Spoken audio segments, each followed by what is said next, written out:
मित्रांनो, cricket live चॅनलवर स्वागत आहे तुमच्या सर्वांचं. इंडिया पाकिस्तान बरोबर 1-साइडेड मॅच जिंकली.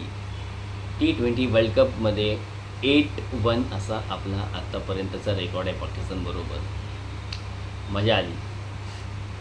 एक मॅच पण ती आपण हरलो, ती हरायला नाही पाहिजे होती, पण ठीक आहे.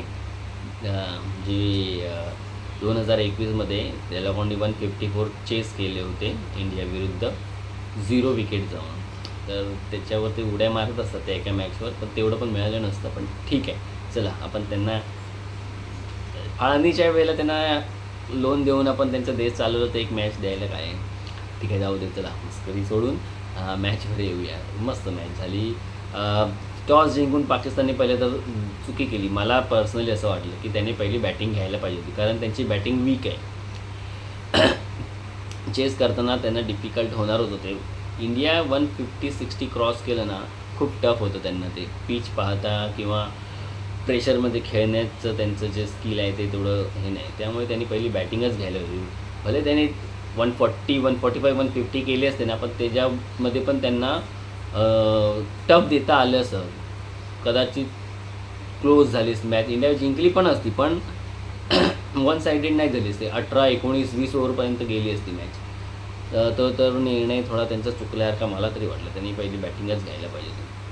आणि त्याच्यात सोने पे सुहागा म्हणजे ईशान किशनची जी इनिंग होती, खूप जबरदस्त होती.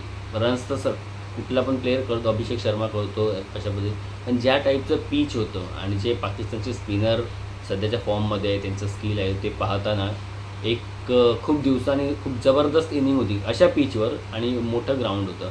त्यामुळे सॉलिड आणि अशी स्टार्ट मिळणं खूप गरजेचं होतं. जर ही स्टार्ट मिळाली नसती ना इंडियाला, तर इंडिया 175पर्यंत जाऊच शकलं नसतं, कारण पिच नव्हतं तसं, ग्राउंड मोठं होतं, 6 बाउंड्री जाणं खूप कठीण होतं. बॉलिंग पण पाकिस्तानी स्पिनर किती यूज केले बघा, 6. म्हणजे कसं होतं, फक्त त्यांनी जो हवा बनवला होता उस्मान तारिक, माहिती नाही ते पाकिस्तान कॅप्टनचं काय डोक्यात चाललेलं. त्यांनी खूप लेट आणलं त्याला, 13th ओव्हरला आणलं. तेच जर त्याला आधी आणलं असतं 5व्या 6व्या ओव्हरपासून, कदाचित शेवटी जर तरच्या गोष्टी, पण ट्राय तर करायला पाहिजे होतं ना, कारण ईशान किशन मारतच होता. जर आणि त्या ह्याच्यात विकेट मिळाली असती त्याला, कारण युनिक बॉलिंग ॲक्शन आहे, युनिक त्याचं काय ते पॉज घेऊन टाकतो वगैरे, डिफिकल्ट झालं असतं, आऊट झालं असतं ईशान किशन, तर किती फरक पडला असता टोटलवर. पण जाऊ देत, आपल्याला फायदा झाला त्याचा. त्यांनी त्याचं डोकं नाही चाललं ते कारण त्यांची स्ट्रॅटर्जी होती वाटतं पाकिस्तानची. गेल्या मॅच USA मॅचमध्ये पण मी नीट बघितलेलं, त्या ह्याला 13-14 ओव्हरलाच त्यांनी तेव्हा पण आणलेलं. पण ते चुकीचं आहे त्यांचं, असं मला तरी वाटतं. जो तुम्ही आता मेन वेपन म्हणून यूज करताय, तर त्याला पॉवर प्लेमध्ये एखादी ओव्हर, मध्ये 8वी 9वी 10वी असे ओव्हर देऊन 15व्या ओव्हरपर्यंत चालवायला पाहिजे अशा बॉलरला, असं मला तरी वाटतं. पण ते त्यांचं जे गेम प्लॅन काय झाले असेल पाकिस्तान, त्याप्रमाणे ते गेले. पण ठीक आहे, इंडियाच्या सगळ्या गोष्टी व्यवस्थित ठीक झाल्या. मग अभिषेक शर्मा पुन्हा एकदा 0 राहू ठीक आहे. त्याला हे मार्जिन देऊ शकतो, कारण आजारपणातून येत होता थोडा, म्हणजे हॉस्पिटलाइज झालं म्हणजे थोडा बऱ्यापैकी सिरियस थोडं काय ते जे इन्फेक्शन होतं. त्याच्यानंतर येऊन आपल्याला अपेक्षा होती तो 6-4 मारेल, पण ठीक आहे, होतं कधी कधी. आणि त्याचं जे खेळण्याची स्टाईल आहे त्याच्यामध्ये 0वर 1वर 2वर जाऊच शकतो, कारण तो पहिल्या बॉलपासूनच स्टार्ट करतो. तर ठीक आहे, त्याची इनिंग्स आपण हे करू शकतो. पण त्या प्रेशरमध्ये न जाता ईशान किशननी जो चार्ज केला, त्याच्या दुसऱ्याच ओव्हरला आफ्रिदीच्या पहिल्याच बॉलला 6 मारला. तर अमेझिंग बॅटिंग, मस्तच. आणि नुसतं तिथे थांबला नाही, अब्रारला पण त्यांनी 6-4 मारले, लागोपाठ 3 चौके मारले. शदाब खानला मारलं, सॅम अयूबला मारलं. फक्त उस्मान तारिकला त्यांनी दिलीच नाही म्हणून तो राहिला. आणि मोहम्मद नवाज हे वाचले त्याच्या बॅटिंगच्या मारामधून. तर त्यांना मिळाली असती बॉलिंग, तर त्यांना पण थोडा प्रसाद मिळालाच असता त्याचा. तर इंडियाची बॅटिंग चांगली झाली. हे लोक आपण म्हणू शकतो की चांगले खेळले नाही. कोण? तिलक वर्मा, सूर्यकुमार किंवा शिवम दुबे, कारण पिच तेवढं इझी नव्हतं. पण त्यांचे जे रन आहेत, रन बॉल किंवा 120च्या 110च्या स्ट्राईक रेटने त्यांनी रन्स केले, पण ते इम्पॉर्टंट होतं कारण ती पार्टनरशिप होणं तिथे गरजेचं होतं. जर त्यांनी त्यावेळेला फास्ट खेळायला गेले असते आणि बाय चान्स विकेट गेले असते तिकडेच, तर इंडिया या स्कोअरपर्यंत नाही पोचू शकला असतं. मला फक्त हार्दिकचा तो शॉट एक खराब वाटतो. त्यांनी खूप चुकीचा त्यावेळेला शॉट केला, कारण पहिल्या विकेट गेल्या ईशान किशनने सांभाळलं मस्त पॉवर प्ले वगैरे. त्यांची पार्टनरशिप 87ची झाली तिलक वर्माची. त्याच्यात तिलक वर्माचे रन होते फक्त 7 रन, बाकीचे सगळे ईशान किशनची होती. तर ती पार्टनरशिप गरजेची होती. त्याच्यानंतर तिलक वर्मा आणि सूर्यकुमार यांनी म्हणजे पिच तेवढं इझी नव्हतं त्यांना शॉट खेळणे वगैरे, तर त्यांनी तो टाईम चांगला काढला, चांगले खेळले. म्हणजे 10चा रन रेट होता तो 9 9.5पर्यंत होता, त्याच्या खाली नाही त्यांनी येऊ दिला, तर चांगले खेळते. त्यानंतर हे ड्रिंक ब्रेक झाला. त्याच्यानंतर तेव्हा त्यांचं डिस्कशन झालं गौतम गंभीर आणि की दोघातल्या एकाने कोणीतरी चार्ज करा. बहुतेक ह्यालाच सांगितलं असणार, तिलकला आणि सूर्यकुमारला अँकर म्हणजे लास्टपर्यंत राहायला. तर त्याप्रमाणे तो मारायला गेला, त्याने शॉट सिलेक्शन चुकीचं केलं आणि तो LBW आऊट झाला. त्याच्यात हार्दिकने लगेच पहिल्याच बॉल, आणि हार्दिकचा असा एवढा गेम नाही आहे की तो पहिल्याच बॉलपासून येतो. लास्ट मॅचला पण बघितलं असेल 5, 6, 7 बॉल तो रन बॉल असतोच, किंवा कधी कधी असं पण होतं 7 बॉलात 5 रन वगैरे पण असतो, आणि नंतर तो मग चार्ज करतो आणि मग खतरनाक बॅटिंग करतो. तर त्यांनी पहिल्याच बॉलला नाही जायला पाहिजे होतं. त्याच्यामुळे ते 2 विकेट एका म्हणजे लागोपाठ गेले. हॅट्रिकवर होता तो, तर ते थोडं तिथे थोडा हे झाला स्कोअर तिथे कमी झाला. अजून नाही तर ती जी पार्टनरशिप झाली असते हार्दिकबरोबर पण तर अजून जास्त होण्याचे चान्स होते. पण ठीक आहे, चला होतं. त्यानंतर शिवम दुबे आणि सूर्यकुमार हे लोक पण चांगले. शिवम दुबे ॲक्च्युली आज खूप चांगला खेळला, तर जरी त्याचे किती 27 रन होते 17 बॉलमध्ये, पण ते खूप इफेक्टिव्ह होते. परत रिंकूने 4 बॉलात येऊन 11 रन केले, 6 वगैरे मारला अफरीदीला. तर हे छोटे छोटे जे हे केले ना लोकांनी ते इम्पॉर्टंट होते. तिलक वर्माचे 25, कॅप्टनचे 32 हे होते. त्याच्यात शाहीन आफ्रिदी, त्याचं तर आज पाकिस्तानवाले त्याचं पूर्ण हेच करतील आज, काय काय बोलतात त्याला, भादरवून टाकतील त्याला पार. 2 ओव्हर्स 31 रन देऊन 1 विकेट घेतला त्याने अक्षर पटेलच्या शेवटचा बॉलला. कमाल वाटली माझ्या. एवढा तो आता एक्सपिरियन्स बॉलर, मेन बॉलर त्यांचा, आणि एवढा त्याला आज रन्स पडले. आणि जिथे आमचे हार्दिक बुमराने 2-2 विकेट घेतले दोघांनी पण, तर कमाल वाटली की. आणि पाकिस्तानने एकच फास्टर बॉलर ठेवला. जे पाकिस्तान त्यांची हिस्ट्री आहे फास्ट बॉलरसाठी झाले, तर त्यांनी एकच बॉलर खेळवला आणि त्यांनीसुद्धा 2 ओव्हर 31 रन. कमालीची गोष्ट आहे. स्पिनर त्यांनी 6 आज ट्राय केले. आज त्याचा मूव्ह चांगला होता सलमान अली आगाचा. पहिली ओव्हर त्यांनी स्वतः टाकली आणि ह्याचा विकेट देखील घेतला, कोणाचा, अभिषेकचा. तर चांगला मूव्ह होता. त्यांनी 2 ओव्हर टाकल्या, 10 रन दिले आणि 1 विकेट घेतला. नंतर का माहिती त्यांनी अजून ओव्हर टाकल्या नाही. तर इंडियाची बॅटिंग मस्त झाली. 175 झाले ना, तेव्हा मला वाटलं की पाकिस्तानला खूप मुश्किल होणार आहे. 150, 145पर्यंत असताना तर मॅच एक वेळ बनली असती, पण 75, कारण पिच चांगला स्पिनर्सला हे म्हणजे स्लो येत होता, बॉल थांबून येत होता, थोडा स्पिन पण मिळत होता. तेव्हा पाकिस्तानची इनिंग मी बघितली तेव्हा. पण फास्टर बॉलरला विकेट मिळतील हे मला नाही वाटलं होतं. हे आणि ते पाकिस्तान वेड्यासारखे खेळले. त्यांना काय माहिती नाही, ते इंडियाच्या पॅटर्नमध्ये खेळायला गेले की त्यांना दाखवून द्यायचं होतं की आम्ही काहीतरी वेगळंच, म्हणजे बघा कसे 175 15 ओव्हरमध्ये चेस करतो अशा पद्धतीने खेळायला गेले की त्यांना 200चं टार्गेट आहे असं वाटलं. काय माहिती नाही, काही गरज नव्हती. ती हार्दिकच्या ज्या बॉलला त्यांनी मारायला गेला तो बॉल मारण्यासारखा नव्हताच. इवन तो त्यांचा कॅप्टन सलमान अली का बुमराला मारायला गेला तो पण नव्हताच. तो सायम अयूब पण वाचला. पहिल्याच बॉलला बुमराचा पुढे येऊन मारायला गेले, लकीली ती एज लागून थर्डमॅनला 6 गेला आणि पुढचा यॉर्कर टाईम टाकला, LBW आऊट झाला. तर त्यांनी बॅटिंग आपण ॲग्रेसिव्ह दाखवायला पाहिजे, पण असं नाही की कसं पण मारा, काही करा. आणि एवढं काही मोठं टार्गेट नव्हतं, तर त्यांनी त्याप्रमाणे अप्लाय करायला पाहिजे होतं, पण नाही. आणि 4 विकेट पॉवर प्लेमध्ये गेल्यावर काय टीम बाउन्स बॅक करणार. आणि तुमची काही बॅटिंग एवढी स्ट्रॉंग नाही आमचं, ते म्हणजे 4-5चे असे बॅट्समन नाही आहे की जे 150, 160 स्ट्राईक रेटने खेळतील. म्हणजे हार्दिक, शिवम दुबे, रिंकूसारखे प्लेयर नाही ना की ते लोक आल्या हिटिंग करतील, किंवा जरी रन रेट स्लो खेळून रन रेट जर 10-15पर्यंत गेला असेल तर ते लोक चेस करू शकतात. तसे नाही प्लेयर त्यांच्याकडे. तर ते पहिले 4 विकेट त्यांनी खूप खराब बॅटिंग केली.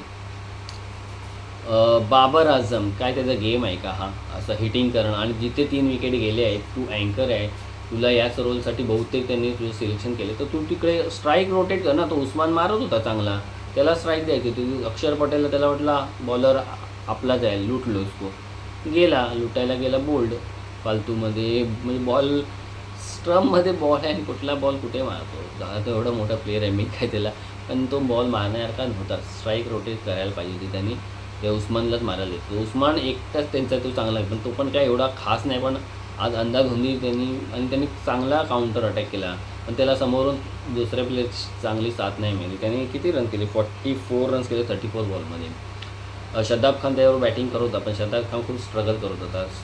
शॉट मारायला ट्राय करत होता, पण लागतच नव्हते. स्पिनर त्यावेळेला वरुण चक्रवर्ती, अक्षर पटेल, इवन कुलदीपने चांगले ओव्हर्स टाकले त्या. तर खूप स्ट्रगल करताना दिसली पाकिस्तानची बॅटिंग. आणि काही म्हणजे कॅल्क्युलेशन नाही, कसेही खेळले काय. एक चला तो ओपनर तुमचे आऊट झाले, तर निदान कॅप्टन आणि त्याच्याबरोबर जो होता, कोण होता, बाबर होता, त्यांनी तेव्हा तिकडे खूप म्हणजे थोडं सिंगल टू करायला पाहिजे. 4-5 ओव्हर सांभाळून खेळायला पाहिजे. आणि नंतर त्यांनी थोडं चार्ज केला असता तर थोडं म्हणजे क्लोज तरी आले असते, मॅच चांगली असली. पण त्यांनी काय ठरवून आलेली माहिती नाही. पॉवर प्लेमध्ये 4 विकेट गेले त्यांचे 38 रन्सवर, काय मॅच जिंकणार.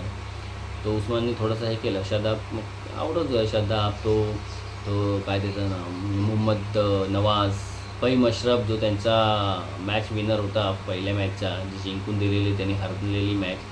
त्याचं म्हणजे बॅट बॉल चांगल्या प्रकारे कनेक्ट होत नव्हतं, बॉल खूप स्लो येत होता, त्यामुळे तो मारायला जात होता. 2-3 शॉट चांगले मारले, पण तेवढं हे नाही मिळत होतं त्याला. शाहीन शाह दिल्यानंतर थोडेसे लकीली एक त्याचा 6 गेला, कॅच सोडली कुलदीपने, आणि तो नाहीतर त्यांनी पण 1-2 चौकी मारले त्यांनी, पण काय करणार, शेवटी काय पर्याय नव्हता. तर हार्दिकनी पाकिस्तान 114वर ऑल आऊट झालं 18 ओव्हर्समध्ये. फक्त उस्मान त्यांचं विकेट कीपर आहे, त्यांनी 44 रन्स केले 34 बॉलमध्ये. हार्दिक पांड्या 3 ओव्हर्स मस्त पहिली ओव्हर टाकली हार्दिकनी. म्हणजे असं त्याला काय बोलतात त्याला, असं म्हणजे बॉलच दिला नाही की तो हिट करेल, चांगले लेंथवर बॉल टाकले. आणि तो शेवटी 4थ्या बॉलला त्याने पुढे येऊन मारायला गेला, पुढे येऊन नाही, सॉरी, शॉर्ट बॉलला फुल करायला गेला आणि आऊट झाला. मेडनवर टाकली होती त्यांनी. काय त्याचं Hardik Pandya 3 overs 60 runs 2 wicket. Jasprit Bumrah मग काय यॉर्कर होता यार, तो सुपर यॉर्कर होता. त्याच्यानंतर मी बोललो पण आहे, हा क्लम आऊट आहे, त्यांनी रिव्ह्यू नाही घ्यायला पाहिजे, पण त्यांनी घेतला, आऊटच दिला. त्याच्यानंतर त्यांनी अजून एक त्या उस्मानला काय बाबरला कोणाला तरी एक यॉर्कर टाकलेला, तो पण अप्रतिम होता. तो उस्मान कसा तरी खेळला तो, पण यॉर्कर सुपर होता. आणि त्यानंतर मग त्या सलमानाने आगाचा विकेट घेतला, हार्दिक यांनीच बुमराने शॉर्ट बॉल टाकला, तो पण त्या साहेबजादा फरांसारखा मारायला गेला आणि आऊट झाला कॅच आऊट. त्याच्यानंतर बाबर विकेट घेतला ह्यांनी, अक्षर पटेलने. उस्मान एक चांगला खेळत होता, तो पण पुढे येऊन मारायला गेला, त्याचा पण विकेट मिळाला अक्षरला. त्याच्यानंतर वरुणने घेतला, शदाबचा विकेट घेतला वाटतं, कुलदीपने नवाजचा घेतला विकेट. हो, वरुणने अजून एक विकेट घेतला, मला वाटतं फहीम अशरफचा घेतला वाटतं ह्यानी. आणि ह्याला तिलक वर्माला एक विकेट मिळाला. तिलक वर्माला कोणाचा मिळाला, तिलक वर्माला पण कोणाचा तरी एक लास्टचा नाही, हां, तिलक वर्माला ह्याचा ह्यानी वरुण चक्रवर्तीने शदाब आणि बॉलर अब्रारचा विकेट घेतला. आणि ह्यानी तिलक वर्माने मला वाटतं नवाजचा कुलदीपने घेतला, फहीमचा घेतला वाटतं विकेट. तर मस्त मॅच झाली, मजा आली बघायला. पाकिस्तानकडून अपेक्षा होते यावेळेला जरा चांगले खेळले, कारण चांगली टीम दिसत होती त्यांची. बॉलिंग तर चांगलेच होते स्पिनर, आणि त्यांनी आपलं काम केलं बघा. त्यांच्याकडून सैम अयूब जो ऑलराऊंडर आहे, ओपनिंगला येतो, त्यांनी खूप मस्त बॉलिंग केली. 4 ओव्हर 25 रन देऊन 3 विकेट, हॅट्रिकवर होता तो. आणि हॅट्रिकसाठी त्यांनी रिव्ह्यू पण घेतला होता. शुभमची कट लागली असं त्यांना वाटत होतं, विकेट कीपरने कॅच घेतली, पण ते झालं नाही. पण त्यांनी बॉलिंग मस्त टाकली. शेवटच्या 2-3 ओव्हर चांगल्या टाकल्या सायमनी. परत शादाबला आणि अब्रारला रन गेले, त्या लोकांची चांगली बॉलिंग नाही पडली. बाकी तो उस्मान तारिकने 4 ओव्हर 24 रन देऊन 1 विकेट त्याचा हवा बनवून ठेवला होता. पण काय थोडा पॉज घेतो आणि बॉल टाकतो, पण एवढं काही व्हेरिएशन नाही ना, स्पिन होत होता त्याचा बॉल ना काय काय फक्त गुगली टाकतो, एखादा बॉल तो फास्ट टाकतो आणि तो पॉज घेऊन थोडा स्पीडमध्ये थोडंसं व्हेरिएशन करत असेल, बस तेवढंच आहे, बाकी काहीच नाही. तर पीच जर चांगली असते सपाट ना तर त्याला पण चांगल्या रन्स पडले असते. पण 2 चौके ह्यानी मस्त मारले तिला सूर्यकुमारने, त्यालाच त्याच्या पहिल्या ओव्हरच्या पहिल्याच बॉलला एक मस्त मारला आणि मध्ये एक. तर तो पण ठीक आहे, रन्स कमी दिले त्याने, पण विकेट काय एकच घेतला. तो पण मला वाटतं सूर्यकुमारचा लास्ट 19 ओव्हरला काहीतरी विकेट गेला. तर त्याचं जेवढं हे बनवलं तेवढं काय त्याला हे मिळाले नाही विकेट्स. त्याच्याशिवाय दुसरं